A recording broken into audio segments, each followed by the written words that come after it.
It's the little things you don't think about. Normal things that I feel like we shouldn't have to worry about at such a young age, and as a couple who recently celebrated their 1-year anniversary. Tonight is the eve of Jose's birthday, and I will soon be prepping his breakfast strata that I make him every year. There's a possibility that by next year, if things don't go our way, we won't be able to spend his birthday together. And then we wouldn't be able to spend Thanksgiving or Christmas or any of the other holidays that year together. Next weekend, we will be sending in our application and documentation for Jose to get his visa. We will get a letter in the mail stating when he will be interviewed in Juarez around this time next year. Once interviewed, we pray that he will be granted his visa. If he is not approved for his visa, there is a chance that he may have to stay in Mexico for a year until we can try to apply for him again. The thought of him being away from me, my family, and our friends for one entire year is unfathomable.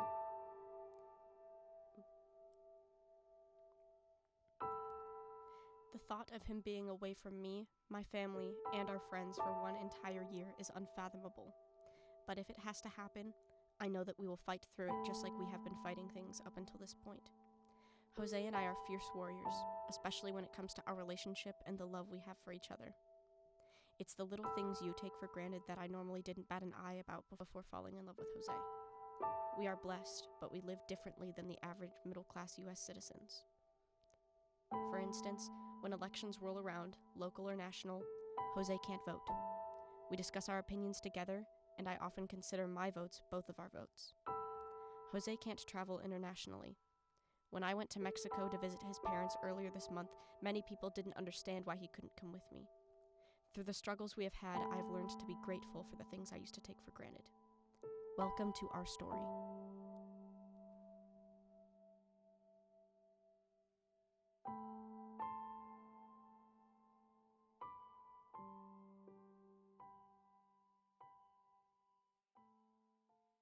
I actually really don't have any memories from living in Mexico. My oldest memories are here, going to like the movie theater in McChesney Park, or going to the movie theater in Cherry Valley. It used to be like a thing that we'd go to the mall on Sundays after church. But yep, I wish I could remember things from back then. My brother and my sister, they're older. So when they came here, my brother was 8 and my sister was 6. So they'll talk about things that happened, and I'm just like, what are you talking about? So English is very interchangeable there, just because it's a border town. Once you cross the bridge to El Paso, you're in the United States. Yeah. So for them, the United States was very familiar, but that's where my entire family is essentially from, Ciudad Juarez in Mexico. My dad always worked with my grandpa doing odd jobs. My grandpa never had like a legitimate job. He always he was like a recycler, you would call it. He'd go and get stuff from the street or get some from other people, and then he'd sell it. Or he'd actually come to the U.S. At one point. Like he would go to El Paso, he would go to Arizona. He'd buy odd things, clothing, TVs, electronics, and then he'd come back to Mexico and sell them. My parents had a little convenience store for a little while, and that was right before they came here.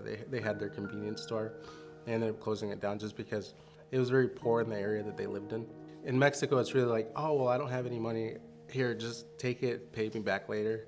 So it kind of ran into that situation where a lot of people would come and take, but they wouldn't come back and pay them back.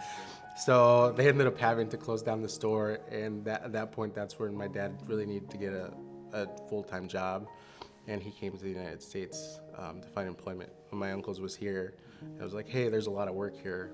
Come here, and he got a job here in Rockford as a welder.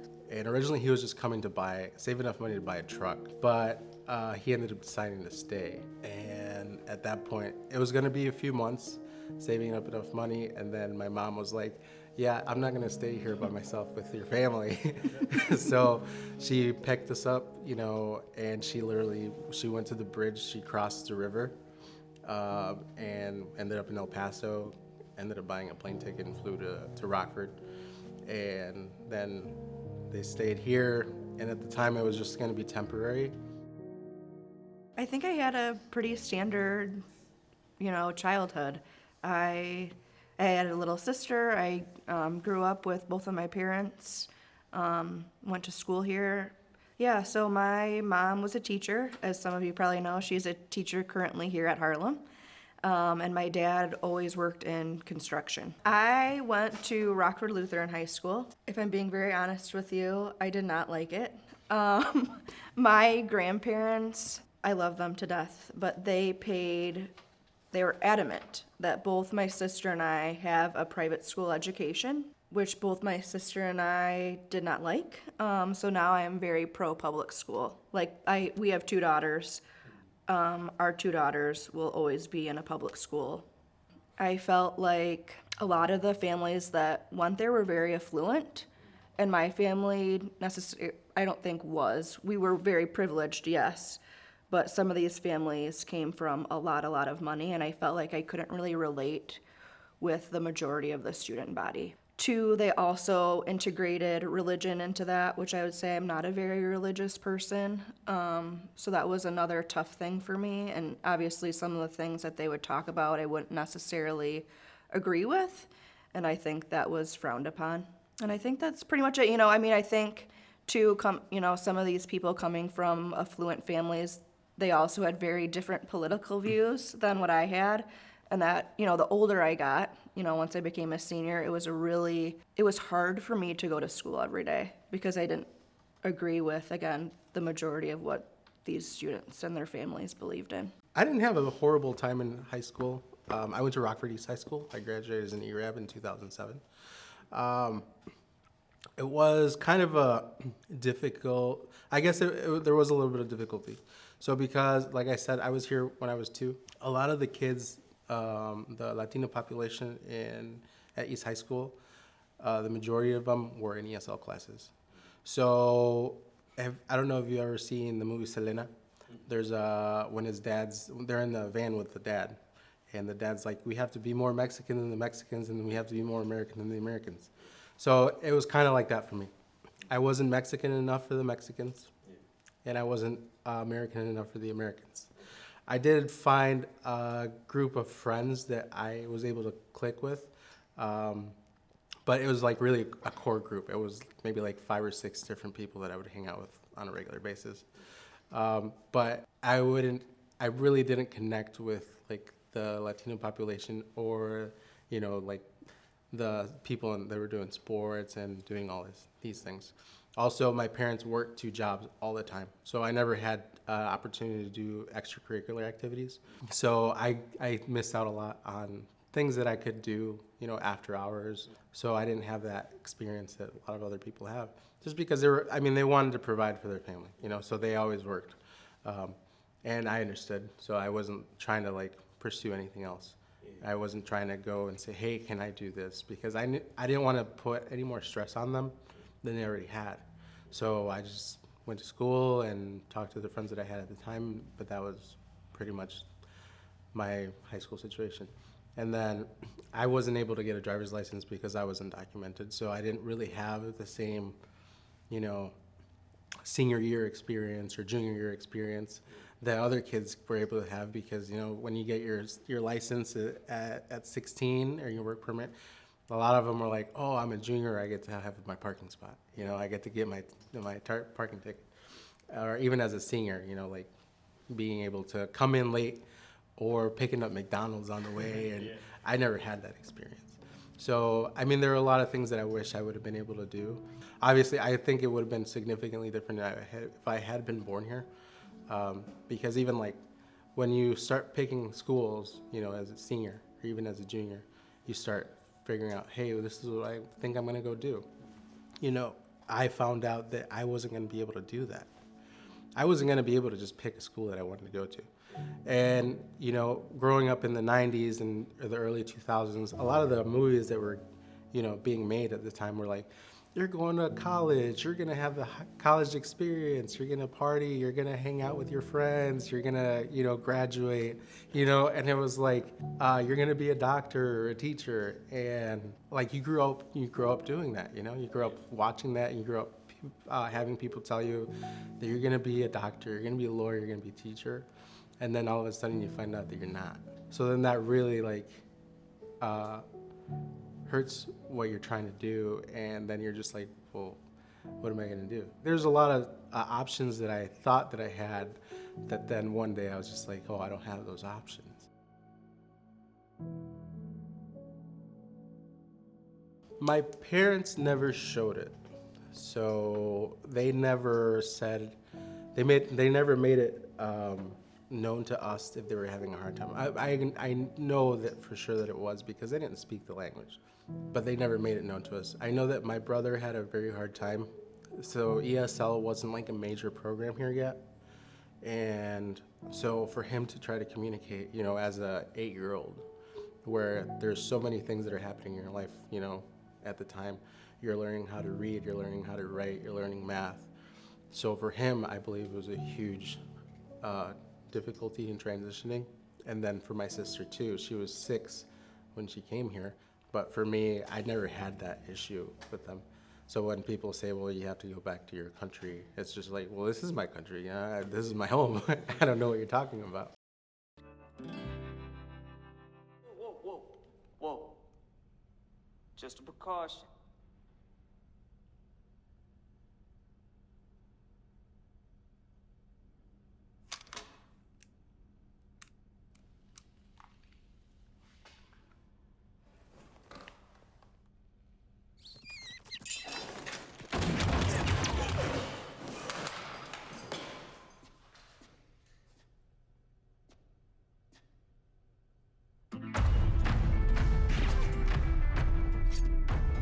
I took the mass communications program at Rock Valley College. I became really good friends with the professor at the time, Brian Shelton.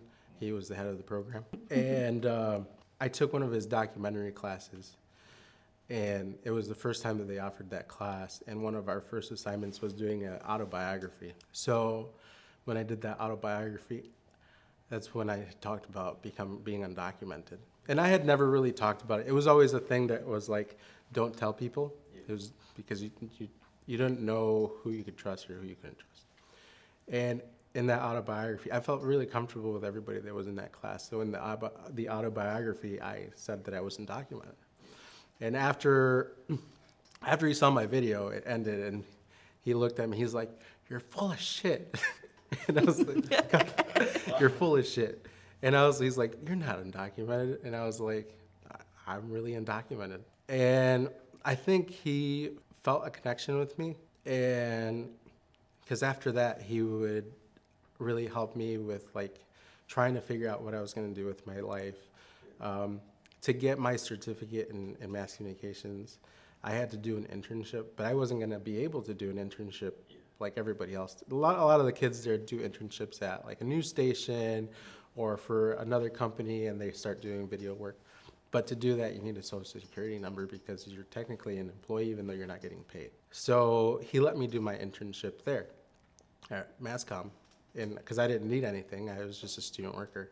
So I was able to help them on projects and doing other things. Some of the student workers were very intense and maybe not so nice in my opinion, but Jose was one of the very nice, patient, and helpful student workers. So I feel like I always went to him for help because I knew that he wasn't going to be a jerk about it, about my like not being very knowledgeable about anything. And so I think I was really just flattered that he reached out to me. But that's how I sent her a DM, and then we just started getting close, and that's when I was like, man, I really like this girl. But then she had a boyfriend at the time, but I think she started getting feelings for me too, because she broke up with her boyfriend, and now we're married. So it turned out well for me from sending that DM. The professor that helped Jose a lot and was also my professor, I remember like when he could tell that we were, gonna start dating, and he like had a very serious conversation with me at one point in his office because he knew that Jose was undocumented. And he was like, I just want to make you aware that Jose is undocumented. Like, are you sure you want to do this? Because, the trajectory of your life could look very different. And there are, going to be a lot of hurdles that the both of you now, if you are serious, are going to have to go through. So I thought that was, nice at the time that he gave me a heads up. I was always raised, to be kind and love anyone, no matter what.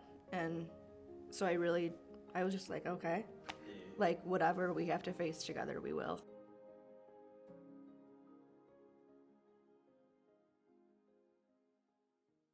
when I graduated, or when I was going to graduate, that's when I started talking to attorneys about, like, what can I do? Because of the way that my parents came here. My parents didn't come here with a visa or a green card or anything like that. They just basically crossed the bridge and stayed. And even though they paid their taxes and contributed to the economy here in Rockford and the United States, it didn't matter. That didn't matter. So the only option that I had was to self-deport at the age of 18 to a country that it's like a small percentage of visas that are given to Latin American countries. Mexico has less just because we're a border country. So the amount of visas they can give a year, say it's 120,000 visas, and you have 1 million people from Mexico that are applying to come to the United States. What are the chances that you're going to get, maybe 10%, 5% of a chance that you'll get a visa to be able to come here? I decided that I would try to do something, and maybe in the meantime, the DREAM Act would pass. So the DREAM Act was a bill that was introduced as a bipartisan bill to help people like me, myself, undocumented youth that were brought to this country at no fault of their own, and give them a path to citizenship. A major blow for those pushing for immigration reform for younger undocumented immigrants. Today, the Senate voted against the DREAM Act. It would have offered a path to citizenship to some illegal immigrant students who plan to join the military or go to college. Some say it's just another form of amnesty, while others say it could have changed their lives. Very gung-ho about making sure that Jose was protected. Like, I never wanted him to leave. I never wanted him to leave Rockford because I fully believed that Rockford was his home and should remain his home. But I did have concerns, even back then, that maybe immigration would come in and take him, and then, your mind kind of is like, well, and then am I gonna have to move away from my family to live in Mexico now because immigration for some reason thought he shouldn't be here, or because he is here undocumented? It makes no sense to expel talented young people who, for all intents and purposes, are Americans. So President Obama, when he was president, enacted DACA, which is Deferred Action for Childhood Arrivals. I remember the morning that it came out that Obama announced that DACA was going to be a program, and I remember calling Jose, and I was like, I'm very type A, so I'm like, we have to do this. Like today. Like we have to get all the paperwork, we have to get the money so that I know that he is protected, and then we're protected and our future family is protected. So I don't know if you know what Deferred Action for Childhood Arrivals is, but it is a temporary protection given to children that were brought over to the United States by no fault of their own. He was hesitant about getting it because you had to provide a lot of personal information to the government. Again, a government, and Jose can speak to this, that has the power to deport you, So it's in his mind, and I understand that obviously it was a risk because you were living in the shadows, and now all of a sudden I'm asking him to provide all this information to a government that he doesn't necessarily trust. Immigration and Customs Enforcement, or ICE, are conducting raids. They're looking for undocumented immigrants ordered by the courts to be removed from the country. The Hispanic community, especially the undocumented immigrants in this community, are in fear in many cases because of the proposed raids. Haley was basically my rock. She was my anchor to get citizenship. Right before DACA, I kind of just gave up. And I was actually going to leave. I wanted to leave in 2010.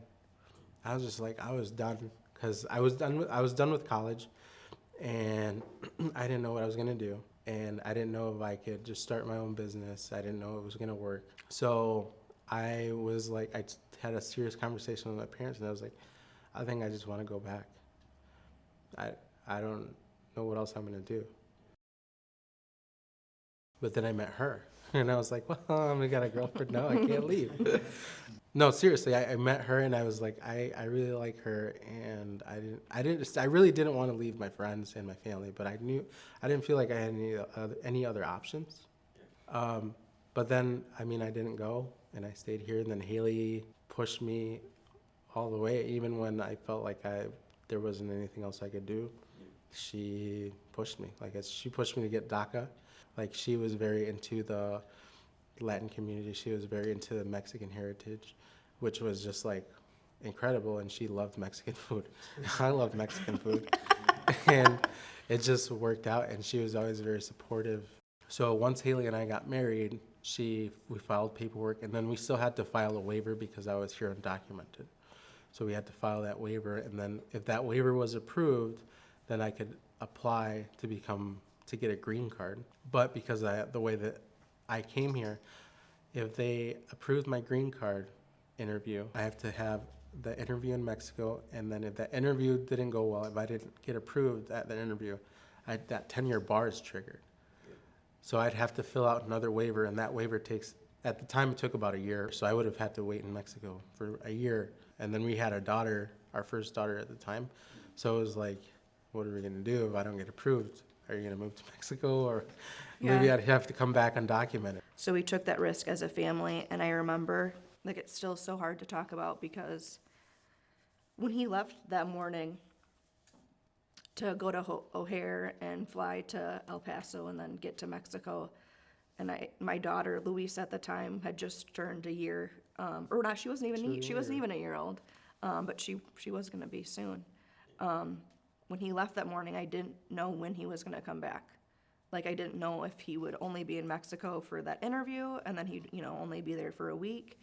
But there was that chance that maybe he had the interview, they said no, and then he would have been there for 10 plus years. Hey guys, just wanted to make this quick video. As you've seen, I had my green card appointment today, my visa appointment, and it was approved. I got the little green paper, so I am overwhelmed with happiness. I can't tell you all the emotions that I felt going to the appointment, being at the appointment. It was just, I literally felt like my heart was gonna explode out of my chest the entire time. It was intense. I can't tell you, my mouth was dry. Like, I was so nervous. And then he said, okay,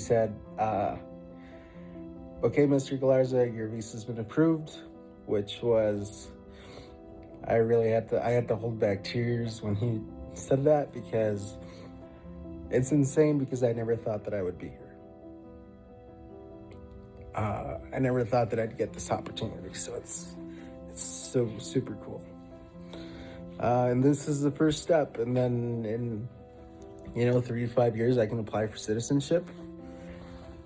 But yeah, I can't begin to tell you how happy I am about all this. So thank you everybody for all the support that you have given me, and Haley and Luisa, I can't thank you enough. But yeah, almost done.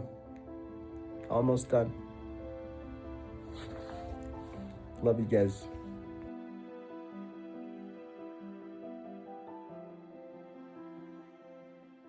I don't know if you call them people. In some cases, they're not people, in my opinion. These are animals. They're sending people that have lots of problems, and they're bringing those problems with us. They're bringing drugs, they're bringing crime, they're rapists. No apology, because everything I said is 100% correct. All you have to do is read the newspapers. So we started the blog in 2016. In 2016, Donald Trump was elected for the first time as president of the United States. And his election came by basically villainizing immigrants. I was an immigrant at the time. And then constantly watching on TV that you are a drug dealer, a rapist, criminal, and the worst that my country of birth had to offer was disheartening. Especially because I knew that I was working so hard to be here the right way. And there are so many people that were in a similar situation a lot of people that I know didn't realize that I was undocumented.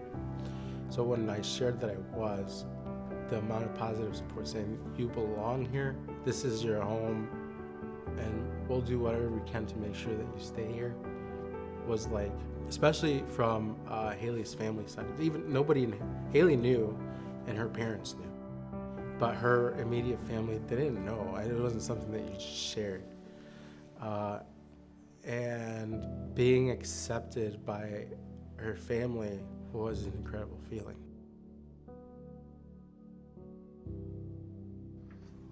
Okay, so I've been waiting for this day since October 31st.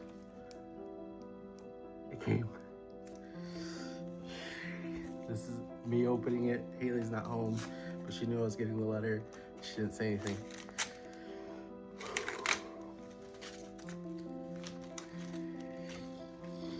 Everyone's been asking me, and I didn't know how to say anything because I didn't know, but here we go, okay?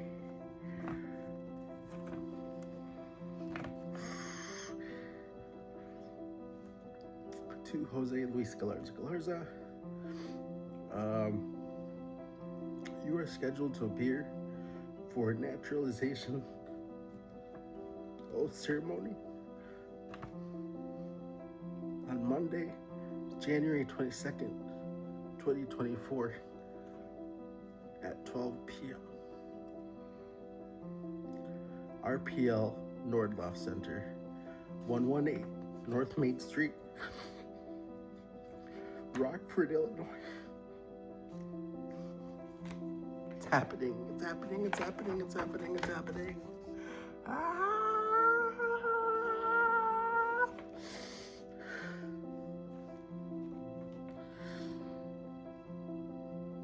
Man. It's happening. Jose's ceremony was at the Nordloff Theater in downtown Rockford. My whole family was there. Some of his family and friends came.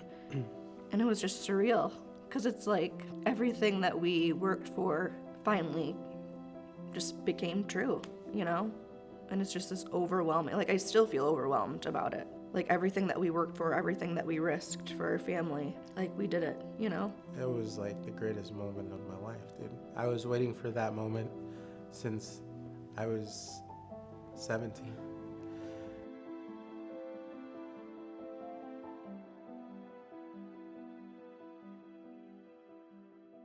To be 100% honest with you, I don't feel safe. I think, and you work so hard to get to this point where you feel like, hey, nothing can touch me, you know, I'm good, I'm a citizen. And then that same year, you start hearing people talking about